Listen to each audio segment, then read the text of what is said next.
What is going on, guys? It's fight season MMA, and today I want to make a video talking about the current UFC champion in each weight class against their GOAT in the weight class as well. Now, I don't think that there's really any single champion that's still going on that is the GOAT in the current weight class, so I kind of wanted to make this video talking about how these current champions would go up against some of the best inside their divisions at any time. You know, styles make fights. A lot of champions do have some weaknesses in there, and genuinely, even if they are the GOAT of their respective division, I genuinely think that there would be a lot of different matchmaking and fighting that would truly show that, you know, it would be a very good fight no matter if this was the GOAT or the current champion. Now, you know, I think that the UFC is in a very good spot right now, but a lot of the current UFC champions are not the GOAT of their respective division. And there we could go and talk about these hypothetical fights and see if they could really stack out to where their GOAT counterparts were. If you guys enjoy the UFC content, please leave a like, comment, and subscribe. That is the best way to help the channel grow. And while you're down there, please turn on the post notifications just so you guys are always notified about future UFC content releasing every single day.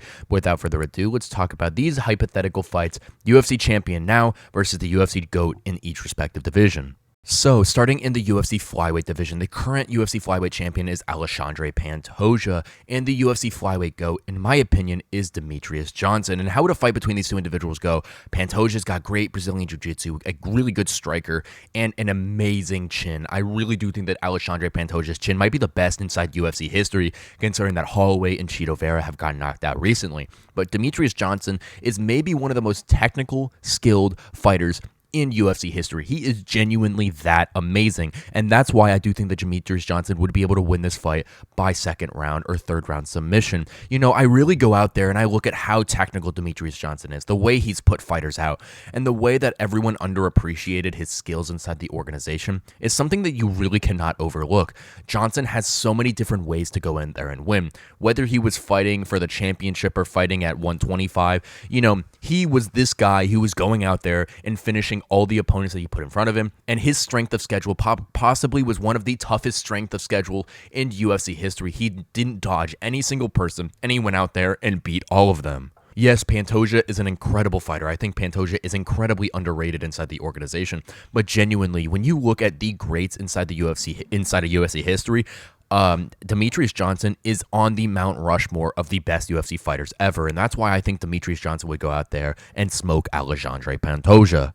Inside the UFC bantamweight division, the current champion is Merab the Machine Dvalishvili. And actually, the funny thing is my GOAT inside the bantamweight division is his teammate, Aljamain Funkmaster Sterling. And you know, how would a fight between these two guys go? And I think Aljo would really go out there and get it done. I think Aljo's Brazilian Jiu-Jitsu is really good. I do think that Merab has a better wrestling game, but Aljo's just bigger than Merab. And I think that would be the big thing that would separate these two individuals. I think if Merab made one mistake on the ground, I think he would go out there and kind of get his back taken and possibly submitted pretty early on. But I would say that this fight would go out to a decision. I really think that Merab is one of the best bantamweights currently, just because he has that style with the cardio and the wrestling game so forefront. But also Aljo kind of has that same thing. And Aljo's, in my opinion, a better striker than Merab, even though he is so unorthodox and has so many like kind of holes and diminishes in his striking game. He really catches you off guard with everything coming in your direction. So I really want to see this fight go down. Obviously, we had a chance for it to happen, but I completely respect these two guys for not wanting to fight one another, considering that they are best friends and teammates. But this would be a very close fight. I do think that Merab Dvalishvili's style would go really well against Aljo's, but really I do think that Aljamain Sterling would be able to get the best out of Merab Dvalishvili probably 7 times out of 10. Inside the UFC featherweight division, the current champion, Ilia El Matador Topuria, going up against the GOAT, in my opinion, that being Alexander the Great Volkanovski. And how would the fight go between these two guys? Because we've actually seen it, and I'm talking about Prime Volk, but I still think that Ilia would be able to knock him out. Alexander Volkanovski has such a well-rounded game. You know, he might be more well-rounded than Ilia Topuria, but the one thing he does not have on Ilia is power. Ilia might be the pound-for-pound hardest puncher inside the UFC. He is that powerful. His technique is that crazy. I don't think I've ever seen someone that small, possibly besides Josh Emmett, who has as much power generated as Ilia, but Ilia is a far more superior striker when it comes to technicalities than Emmett. But the biggest thing about Alexander Volkanovski's game was that he never had this like iron chin going on, and Max Holloway had a really good chin. Jose Aldo had a pretty good chin before getting knocked out by Conor McGregor. But Ilia Topuria hits so hard and is so dominant in that category that I think he would still one punch send Volkanovski into the shadow realm. And I do think that Ilia Topuria is going to become the best UFC featherweight champion very, very soon because he's so well-rounded. He's got the striking, one of the best strikers inside the UFC, top 3 for sure. He's got top 10 grappling on there, and genuinely, he has probably the best pound-for-pound power inside the organization, probably right up there with Alex Pereira or Josh Emmett. Really, Ilia Topuria is that special. I do think that he would beat the legend Alexander Volkanovski, and I do think that Ilia Topuria for the future is going to become the UFC featherweight GOAT. Now, in the UFC lightweight division, it is super, super cool to see that the GOAT is Khabib Nurmagomedov, and his best friend and training partner for many, many years is the current UFC champion, Islam Makhachev. And how would a fight between these two guys go? I'm picking Islam, and the reason I'm picking Islam is Islam is a lot more calculated while still having all the skills that Khabib Nurmagomedov has. Now, this fight, if you put these guys together 100 times, I think Islam would win 51. I really think it's that close. They are so good. Their styles, it's like picking a favorite of something where you both like the options rather than picking someone that's just better than each other. Khabib has a really intense pressure style that would go at Islam and really be able to cause him some issues, but Islam is so technical. He's a way better striker than Khabib Nurmagomedov is. Maybe not as dominant as a grappler, but I look at these two and it is an absolute coin flip out there to really see who would win, and I really do think that styles make fights, and I think that this would be a very interesting style to go up against one another. Like I said, I would prefer Islam's kind of slow-paced, technical striking ability because he has all the wrestling and grappling game that Khabib does. Maybe not to the same level, but genuinely, I do think that Islam would go out there and beat Khabib. Plus, he's a little bit bigger than Nurmagomedov, so I think that that would be a very interesting thing to go. But like I said, if you had these guys fight 100 times, maybe Islam would win 51. It is just that close, but Khabib is the UFC lightweight GOAT, and I think he's going to get passed up pretty soon by Islam, especially if he goes out there and beats Arman Sarukian, and I genuinely do think that Islam Makhachev is probably the most skilled lightweight we have ever seen. Now, inside the UFC welterweight division, the GOAT is Georges St-Pierre, and the current champion is Belal Muhammad. And I love Belal, but he would get absolutely mauled by St-Pierre. St-Pierre would probably win by 5-round decision, considering that he is just so dominant in every little category. He's a great striker, great grappler, he's got great cardio, he's got a great chin. He's got everything in his game to really go out there and defeat Belal. Now, I think that this fight would be very, not close, but would be competitive. It would be a very competitive one-sided fight, if that makes sense. Something like Davidson Figueiredo and Peter Yan, what we just saw. But Belal Muhammad's got a great style. He's go out there, puts a lot of pressure on his opponents, is someone who really goes and is genuinely, going out there to get that decision and is going to dominate his opponent in every single facet. But Georges St-Pierre is just so good. Him being one of the greatest welterweights of all time, and in my opinion, the greatest welterweight, I think undisputedly, and maybe even the greatest UFC fighter to ever live.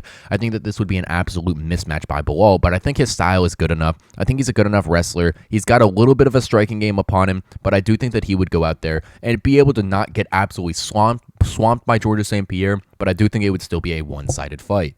Now, inside the UFC middleweight division, I'm going to say the UFC middleweight GOAT is Anderson the Spider Silva, and the current UFC champion is Dricus Du Plessis. And am I crazy to say that Dricus would go out there and beat Anderson Silva? And the only reason I'm saying this is because styles make fights. I see Dricus going out there and taking down Anderson Silva and kind of drowning him, especially with that amazing cardio that he has. I think Silva would be very frustrated fighting someone like Dricus, considering he has that high guard. He wouldn't really be able to get these crazy kicks that he normally does off, and I genuinely think that he would go out there and kind of have a very big problem with Dricus Du Plessis. Now, I think this also stems that I will never bet against Dricus Du Plessis ever again. This dude has defied the odds in every single fight. The Robert Whittaker fight, I picked Whittaker to win. The Sean Strickland fight, I picked Strickland to win. And I finally understood that Dricus is just different, and I picked him to beat Adesanya, and he did just that. I really look at these fights, and I see this is the perfect definition that styles make fights. Do I think that Anderson Silva is a better fighter than Dricus Du Plessis? Yes, in a lot of the different technical ways. He's definitely a better technical striker, but Dricus just has the heart. He's got the knowledge. He's got the IQ. And he's got that suffocating wrestling game, probably to be the best, maybe even UFC grappler in that middleweight division that they've ever seen. But he is just that good.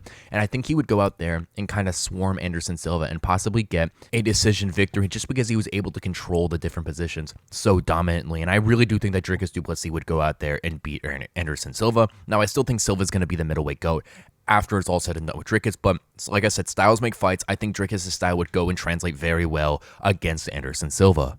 Now, inside the UFC light heavyweight division, Jon Jones, as we all know, is the GOAT. Alex Pereira is the current champion, and Jon Jones would kill Alex Pereira. You know, the thing is like I said, styles make fights, and Alex Pereira is one of the most toughest power punchers inside the UFC, but he's not faced a wrestler by Jon Jones. I would take Jon Jones by first round sub. That's how crazy it is. You know, Alex Pereira came from a kickboxing background, and this has nothing to say that Alex Pereira isn't a dominant champion in his own right. He's got 4 knockouts in his 4 last fights, but genuinely, Alex Pereira versus Jon Jones wouldn't be close. The only way that Alex Pereira could win was if he hit a flying knee to start the fight or something like that, because I know Jon Jones, he would go over there, drag Alex Pereira down to the ground, and absolutely suffocate him on the ground to ultimately get the submission. Jon Jones is just that dominant of a wrestler. He's shown time and time again that he's one of the most skilled fighters, if not the most skilled fighter in UFC history, and I genuinely think that Jones would go out there and absolutely dog walk Pereira. Now, Alex Pereira, especially now, is one of the most exciting UFC fighters in history, and the UFC light heavyweight division doesn't really have a prominent grappler, and that's why Pereira is thriving so much.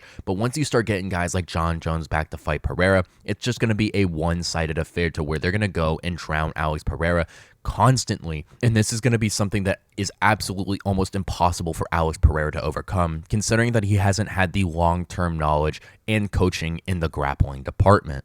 And lastly, the UFC heavyweight champion, we have the current 2 champions in Jon Jones and Tom Aspinall versus the heavyweight GOAT, in my opinion, in Stipe Miocic. And I'm going to say that Jon Jones and Tom Aspinall go out there and both beat Stipe for different reasons. I think Jon Jones is a better grappler than Stipe was, and I think he would kind of go out there, as we saw in this last fight, and kind of take him down and ground and pound him to win by decision. And this is prime Stipe that we're talking about, not this 42-year-old shell of a fighter. But Tom Aspinall, on the other hand, I think Tom would first round KO Stipe. He's that fast, he's got that much powder, and I think he would go out there and absolutely flatline him. Now, not to say that this is like Aspinall is so much better than Jones. They're just 2 different styles of fighters. Tom Aspinall's super twitchy, he moves like a welterweight, he's got incredible power, and I do think that he would be able to find Stipe's chin very quickly in this fight. Jon Jones, on the other hand, would be looking for the takedown, kind of start with that, throw some spinning back kicks like he did in this fight with Stipe recently, and kind of ultimately either get a 5-round decision or a crazy finish earlier in the fight. You know, I think Stipe Miocic is probably the greatest heavyweight, but heavyweight doesn't have this definitive guy